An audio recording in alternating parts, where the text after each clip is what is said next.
பிரித்தானியாவில் அகதி தஞ்சம் கோரியிருப்பவர்களுக்கு மிகவும் சிக்கலான ஒரு காலப்பகுதியாக இந்த காலப்பகுதி இருந்து வருது.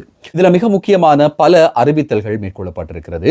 இதன் காரணமாக மக்கள் எந்த அளவுல பாதிக்கப்படுறாங்க அப்படின்ற ஒரு தகவல் வெளியிடப்பட்டிருக்கிறது. ஹோட்டல்கள்ல தங்க வைக்கப்பட்டிருக்கிற அசைலம் கோரிக்கையாளர்களுக்கு துரிதமாக வீடுகள் வழங்குவதற்கான நடவடிக்கைகள் எடுக்கப்பட்டிருக்கிற இந்த நேரத்தில் இதையும் தாண்டி அங்கு இருப்பவர்களுக்கு நேரக்கூடிய ஒரு சிக்கல் பற்றிய அறிவித்தல் வெளியிடப்பட்டிருக்கிறது. யூகே முழுவதும் தாக்கத்தை ஏற்படுத்தி இருக்கிற சூப்பர் ஃப்ளூ அப்படின்னு சொல்லக்கூடிய புதிய வகை தொற்று நோயின் காரணமாக பலர் வைத்தியசாலைகளில் அனுமதிக்கப்படுகிறார்கள். இது குறித்தான ஒரு முக்கியமான தகவலை NHS பொதுமக்களுக்கு வழங்கி இருக்கிறது. அகதி கோரிக்கையாளர்கள் பிரித்தானியாவுக்குள்ள வருவது அதிகரிச்சிட்டு வர இந்த நேரத்தில் இதுல ஒரு மிகப்பெரிய சரிவு ஏற்பட்டிருக்கிறது. ஒரு பக்கம் இருந்தாலும் இதுல 13 பேர் கைது செய்யப்பட்டிருக்கிறார்கள். இவர்கள் கைது செய்யப்பட்டதற்கான காரணம் என்ன அப்படின்ற விடயங்களை இந்த வீடியோல பார்க்க போகிறோம். மிகப்பெரிய ஒரு யுத்தத்திற்கு யூகே தயாராகிறது அப்படின்னு சொல்லி அரசாங்க தரப்பிலிருந்து ஒரு கருத்து வெளியிடப்பட்டிருக்கிறது. இந்த யுத்தத்திற்காக யூகே எப்படியெல்லாம் தயாராகிறது அப்படின்ற பல விடயங்களை இந்த வீடியோல பார்க்க போகிறோம். நண்பர்களுக்கு வணக்கம். இன்னும் ஒரு வீடியோல உங்களை சந்திக்கிறதுல சந்தோஷம். தொடர்ச்சியாக வீடியோக்கள் பார்க்குறீங்க, அதற்கு மிக்க நன்றி. முதல் தடவையா வீடியோ பார்க்குறீங்க அப்படின்னா மறக்காம சப்ஸ்கிரைப் பண்ணுங்க. இந்த வீடியோக்கு லைக் பண்ணுங்க. உங்க நண்பர்களோடையும் இந்த சேனல் மற்றும் வீடியோவை பகிர்ந்து கொள்ளுங்க. பிரித்தானிய வாழ் மக்களுக்காக, அதுவும் குறிப்பாக பிரித்தானியாவில் இருக்கக்கூடிய தமிழ் பேசும் மக்களுக்காக ஆரம்பிக்கப்பட்ட ஒரு சேனல் இந்த சேனல். அதாவது நமக்கு நம்ம நாட்டில் இருக்கும்போது எப்படியான செய்திகளும் பல வழிகளில் நம்மளை வந்து சேரும். நாம அடிக்கடி நண்பர்களோடு பேசுறது, இல்லை நம்ம பார்க்குற இணையதளங்கள், சமூக வலைதளங்கள்ல இருந்து நமக்கான செய்திகள் வந்து சேரும்.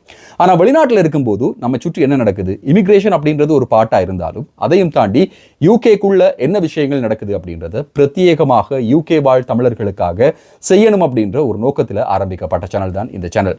மீடியா பேக்ரவுண்ட்ல இருந்து வந்ததுனால இது எனக்கு ரொம்ப பிடிச்ச ஒரு விஷயம். அதே நேரத்தில் இந்த வீடியோக்கள் மூலமாகவும் இந்த சேனல் மூலமாகவும் பலரும் பயன்படுறாங்க. ஏதோ ஒரு விதத்தில் அவங்களுக்கு இது உபயோகமானதாக இருக்கு அப்படின்றது சொல்லும் போது, உங்க வாயிலிருந்து அதை கேட்கும் போது ரொம்பவே சந்தோஷமாக இருக்கிறது.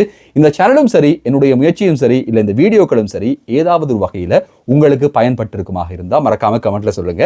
இந்த வீடியோவோ இந்த சேனலோ உங்களுக்கு ஏதாவது ஒரு மாற்றத்தை கொண்டு வந்திருக்கும் அப்படின்னா மறக்காம இந்த வீடியோவுக்கு லைக் பண்ணுங்க. யூகேல புகலிடம் தேடி வந்திருக்கிற பலரும் இப்போது நாடு கடத்தப்படும் சிக்கலுக்கு உருவாகி இருக்கிறார்கள். ஏற்கனவே ருவாண்டா திட்டம் அப்படின்ற ஒரு திட்டத்தின் மூலமாக பிரித்தானியாவில் அகதி தஞ்சம் கோரியிருப்பவர்களை இன்னும் ஒரு நாட்டில் வச்சு அவங்களுடைய கேஸ் விசாரிச்சு அதற்கு பிறகு அவங்களுக்கான பிரித்தானிய குடியுரிமை வழங்குவது தொடர்பான ஒரு விடயம் கன்சர்வேட்டிவ் கட்சியினரால் அவர்கள் ஆட்சியில் இருக்கும்போது கொண்டு வரப்பட்டது. லேபர் அரசாங்கம் ஆட்சிக்கு வந்ததுக்கு பிறகு அது முற்றுமுழுதாக இல்லாமல் ஆக்கப்பட்டது. இப்போது அதற்கு நிகரான இன்னும் ஒரு மாடலை அரசாங்கம் தேடி வருகிறது. அசைலம் கோரிக்கையாளர்கள் அல்லது அசைலம் இதுவரையில பெண்டிங்ல இருப்பவர்கள் ஹோட்டல்களில் தங்க வைக்கப்படுறது மூலமாக பல பில்லியன் பவுண்ட்ஸ் ஒவ்வொரு வருடமும் யூகேனுடைய அரசாங்கத்திற்கு நஷ்டமாகிறது. இதுல புதிய பல மாற்றங்கள் கொண்டு வந்திருந்தாங்க. அதிலும் குறிப்பாக அசைலம் கோரிக்கையாளர்கள் டாக்ஸிகள் பயன்படுத்த முடியாது. அவர்கள் டாக்ஸிகள் பயன்படுத்தணும் அப்படின்னு சொன்னா எக்ஸெப்ஷனல் சர்க்கம்ஸ்டான்ஸ்ல மட்டும்தான் பயன்படுத்தலாம். அதுவும் ஹோம் ஆபீஸினுடைய அப்ரூவல் இருந்தா மாத்திரம்தான் பயன்படுத்தலாம் என்கிற ஒரு சட்டமும் அண்மையில ஹோம் செக்ரட்டரி ஷபானா மஹ்மூதால அறிவிக்கப்பட்டிருந்தது. இதற்கிடையில இன்னும் ஒரு சிக்கலான ஒரு விஷயம் வெளிவந்திருக்கு. இது பிரித்தானியாவில் புகலிடம் தேடி வந்திருப்பவர்களில் பலரும் இப்போது மாயமாகிறார்கள் அப்படின்ற ஒரு அதிர்ச்சி தகவல் வெளியிடப்படுகிறது. ஹோட்டல்களில் தங்க வைக்கப்பட்டிருப்பவர்கள் ஒரு வாரத்திற்கு மேலதிகமாக வெளியில் தங்க முடியாது. ஒரு வாரத்திற்கு மேல இவங்க வெளியில தங்குவாங்களாக இருந்தால் இவர்கள் அப்ஸ்காண்ட் ஆனவர்கள் அல்லது தலைமறைவாகி இருக்கிறார்கள், மாயமாகி இருக்கிறார்கள் அப்படின்ற ஒரு கருத்தை ஹோம் ஆபீஸ் எடுத்துக்கொள்ளும். பொதுவாகவே இந்த அசைலம் கோரிக்கையாளர்கள் ஹோட்டல்கள் நண்பர்கள் வீட்டிலேயோ அல்லது உறவினர்கள் வீட்டிலேயோ ஒரு வாரத்திற்கு மேல தங்கி இருக்க கூடாது அப்படின்ற ஒரு சட்டம் இருக்கிறது.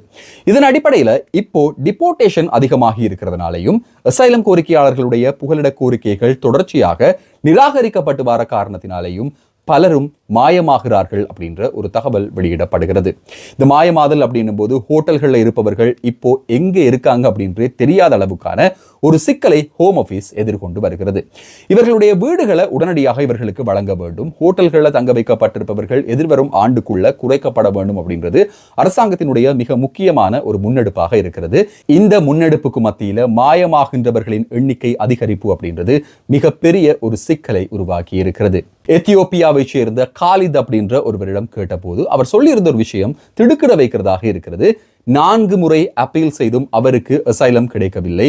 இதன் காரணமாக ஏதாவது ஒரு குற்ற செயலில் ஈடுபட்டுட்டு சிறைக்காவது போயிடலாமா அப்படின்ற ஒரு எண்ணத்துல தான் இருப்பதாகவும் இவர் சொல்லி இருந்தது மிகப்பெரிய ஒரு கவனத்தை பிரித்தானியாவினுடைய மீடியாக்கள்ல இப்போது பெற்றிருக்கிறது.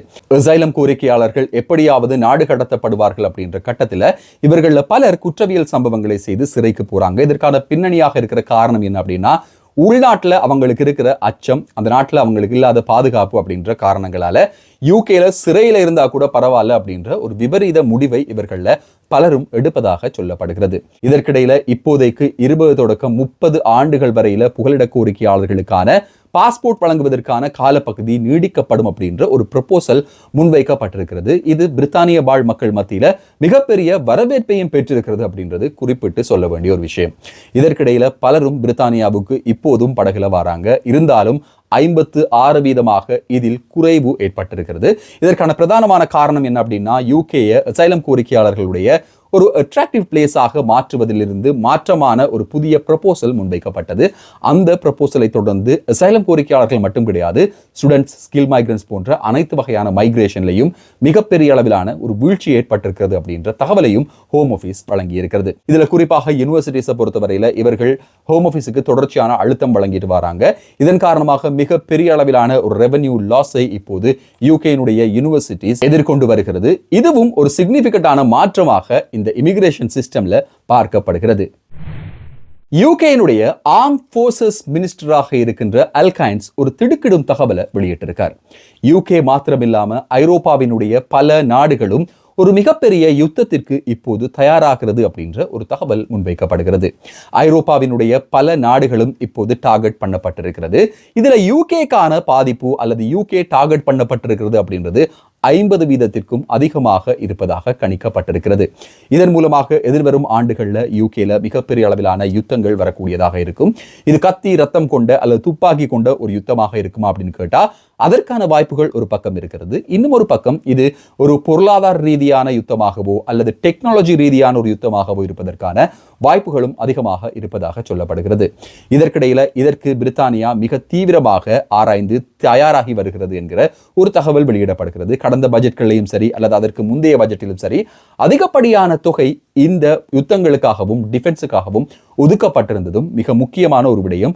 இது பலராலும் கேள்விக்குட்படுத்தப்பட்டது. யூகேக்கு டிஃபென்ஸுக்காக எதற்காக இப்படியான ஒரு ஒதுக்கீடு செய்கிறாங்க அப்படின்ற ஒரு கேள்வி முன்வைக்கப்பட்டிருந்தது. நேட்டோவினுடைய அண்மைய ரிப்போர்ட்டின் படி பிரித்தானியாவுக்கு இந்த மாதிரியான ஒரு யுத்தம் வருவதற்கான சாத்தியக்கூறுகள் அதிகமாக இருக்கிறது அப்படின்ற ஒரு தகவலும் வெளியிடப்படுகிறது.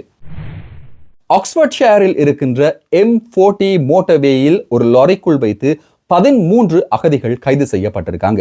இவங்க சட்டவிரோதமாக பிரித்தானியாவுக்குள் வந்திருந்ததாகவும் இவர்களை போலீசார் தேடி மடக்கி பிடித்ததாகவும் 13 பேர் குறுகிய லொரைக்குள்ள அடைப்பட்டு கள்ளமாக இந்த நாட்டுக்குள்ள வந்திருந்ததாகவும் சாரதியுடன் சேர்த்து 14 பேர் கைது செய்யப்பட்டிருக்கிறார்கள். பிரித்தானியாவைச் சேர்ந்த சாரதியும் கைது செய்யப்பட்டிருக்கிறார். இது தொடர்பாக தீவிரமான விசாரணைகள் மேற்கொள்ளப்பட்டு வருகிறது. கடல் மார்க்கமாக பலரும் பிரித்தானியாவுக்குள்ள சட்டவிரோதமாக நுழைந்து வர இந்த நேரத்தில் தரை தோற்ற வழியாக மிக முக்கியமாக இந்த ஒரு இடப்பெயர்வு காணப்படுவதாக சொல்லப்படுகிறது. தீவிரமாக பல இடங்கள்ல மக்கள் தேடப்படுகிறார்கள். அசைலம் கோரிக்கையாளர்கள் ஏற்கனவே சொன்னது போல ஹோட்டல்களை விட்டு மாயமாகிறாங்க அப்படின்ற ஒரு பிரச்சனை இருக்கும்போது இப்படியான தலைமறைவானவர்கள் அதே நேரம் சட்டவிரோதமாக ஒர்க் ரைட்ஸ் இல்லாம பிரித்தானியாவில் வேலை செய்யறவங்களை தேடிய ஒரு தேடுதல் நடவடிக்கை மேற்கொள்ளப்பட்டு வருகிறது. ஸ்கில் ஒர்க்கர்ஸாக அல்லது ஸ்டூடெண்ட்ஸாக யூகேல இருக்கீங்க அப்படின்னா மிக கவனமாக அவதானமாக இருந்துக்கோங்க. ஏன்னா தேடுறது யாரையோ, ஆனா நீங்க சட்டவிரோதமாக அதிகப்படியான மனுத்தியாளங்கள் வேலை செய்வீங்களா இருந்தா நீங்க கைது செய்யப்படுவதற்கான வாய்ப்புகளும் இங்க நிறையவே இருக்கு. இப்படியான சட்டவிரோதமானவர்கள் தலைமறைவானவர்களை தேடும் போது லீகலாக பிரித்தானியாவில் வந்திருப்பவர்கள் கூட அதிகப்படியான வேலை செய்கிறார்கள் அப்படின்ற காரணத்தின் பேரில் கைது செய்யப்படுவதற்கான வாய்ப்புகள் இருக்கிறது. இப்படிப்பட்டவர்களை வேலைக்கு அமர்த்தி இருந்தால் 60,000 தொடக்கம் 1,00,000 பவுண்ட்ஸ் வரையில் அபராதம் அந்த எம்ப்ளாயர்ஸுக்கு விதிக்கப்படும். அவர்களுடைய லைசன்ஸும் கேன்சல் செய்யப்படும் அப்படின்றதும் மேலதிக தகவலாக ஹோம் ஆபீஸால வெளியிடப்படுகிறது. யூகே முழுவதும் சூப்பர் ஃப்ளூவினுடைய தாக்கம் அதிகரித்து வருகிறது. இந்த சூப்பர் ஃப்ளூவை பொறுத்தவரையில இது ABCD அப்படின்னு சொல்லி 4 வேரியண்டாக வரக்கூடியது. குளிர்காலங்களில் இந்த A மற்றும் B வேரியன்ட்ஸ் வரும். அதுல இப்போ வந்திருப்பது A வேரியண்டாக இனங்காணப்பட்டிருக்கிறது. வைத்தியசாலைகளை பொறுத்தவரையில தினசரி 2,660 பேர் சராசரியாக அனுமதிக்கப்படுகிறார்கள் என்கிற ஒரு தகவல் வெளியிடப்படுகிறது. UK முழுவதும் இருக்கிற பல வைத்தியசாலைகள்ல இப்போது மக்கள் நிரம்பி வழிவதாகவும் ஏஎன்இக்களும் அதிகப்படியாக நிரம்பி இருப்பதாகவும் மூச்சு திணறல், மூச்சடைதல், காய்ச்சல் மற்றும் தடிமன் போன்ற பல்வேறு விதமான அறிகுறிகளும் இதுல ஏற்படுவதாக சொல்லப்படுகிறது. முடிந்த அளவுல மக்கள் மாஸ்கை அணிந்து கொள்ளுங்கள் அப்படின்ற ஒரு வேண்டுகோளையும் NHS வழங்கி இருக்கிறது. உங்களுக்கு ஏதாவது மூச்சு திணறல் அசௌகரியங்கள் இருக்குமாக இருந்தால் உடனடியாக உங்களுடைய அருகாமையில் இருக்கக்கூடிய உங்களுடைய GP கிட்ட போங்க. அதே நேரத்தில் உங்களுக்கான தடுப்பூசிகளையும் நீங்க GPக்கள்ல பெற்றுக்கொள்ளலாம் என்கிற ஒரு அறிவித்தலும் வெளியிடப்படுகிறது. இந்த வீடியோவை முழுசா பார்த்திருப்பீங்க அப்படின்னு நம்புறேன். தொடர்ச்சியாக பார்த்திருந்தீங்கன்னா மறக்காம சப்ஸ்கிரைப் பண்ணுங்க. இந்த வீடியோவுக்கு லைக் பண்ணுங்க. உங்க நண்பர்களோடையும் இந்த சேனல் மற்றும் வீடியோவை பகிர்ந்து கொள்ளுங்க. இன்னும் ஒரு வீடியோல இன்னும் சுவாரஸ்யமான புதிய தகவல்கள், செய்திகளோட உங்களை சந்திக்கும் வரை நன்றி, வணக்கம்.